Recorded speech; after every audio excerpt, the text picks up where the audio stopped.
Alors, il faut dire que le 6e semestre, c'est un terme typiquement relatif au LMD.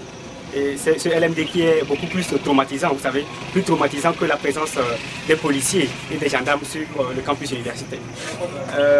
Alors, parlant de la crise universitaire, il faut dire que notre crise est empreinte premièrement je dirais, des conditions de vie et des conditions d'études qui sont exécrables à l'Université de Lomé.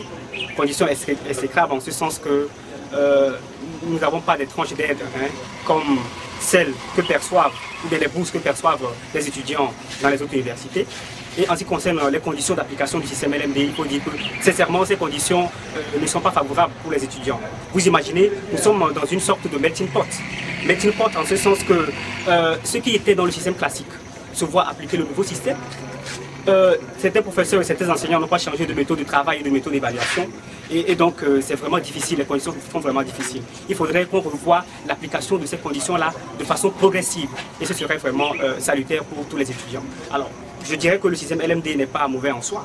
C'est un système qui facilite une mobilité intra-universitaire, une mobilité intra-domaine. Et en ce sens, je ne pourrais aucunement désapprouver sa transposition dans mon pays, le Togo. Mais ce que je condamne, comme je viens de le dire, c'est la façon dont ce système est appliqué. Il faudrait repenser les conditions d'application de ce système pour que véritablement ce système soit pour nous non pas un sujet de désamour, mais un sujet d'amour. Repenser ce système, comme je viens de le dire, repenser ce système dans le cadre des conditions d'application. Par exemple, quand nous prenons ce qui était dans l'ancien système, dans le système classique, il faudrait que ces personnes-là se voient appliquer l'ancien système pour qu'elles sortent, j'allais dire, et que ceux qui se trouvent dans le nouveau système se voient appliquer le système LMD.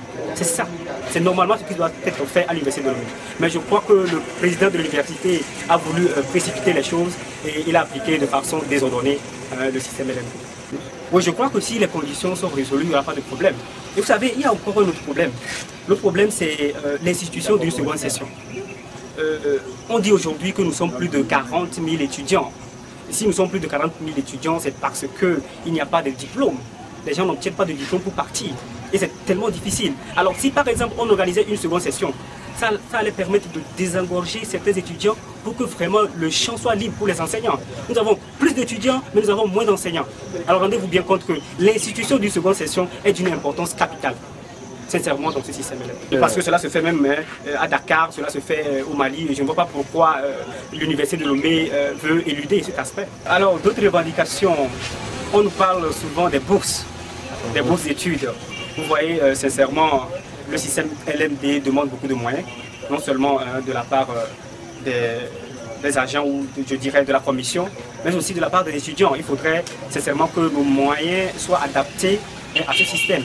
Et en ce sens, on demande, en tout cas tous les étudiants demandent, qu'ils puissent percevoir des bourses d'études pour pouvoir vraiment s'adapter à ces conditions.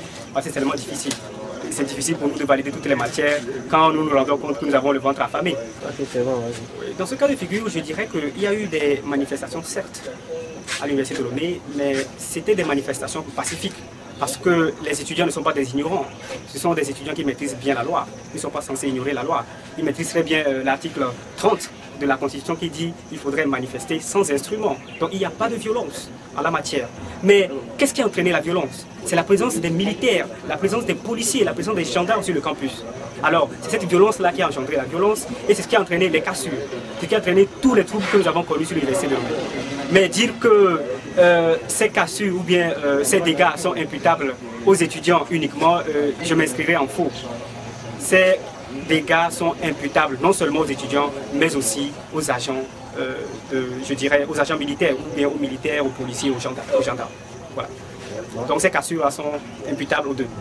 On ne pourrait pas imputer la faute à une seule personne. Un mot de fait, je m'inscris beaucoup plus dans l'optimisme. Je ne suis pas un pessimiste du genre. Je m'inscris beaucoup plus dans l'optimisme et je me dis que suite aux négociations qui auront cours, les fruits tiendront la promesse des fleurs. On va véritablement connaître un avenir radieux à l'Université de Lomé. Alors nous allons prier, moi je suis toujours derrière, nous allons prier pour que tout marche bien sur l'Université de Lomé.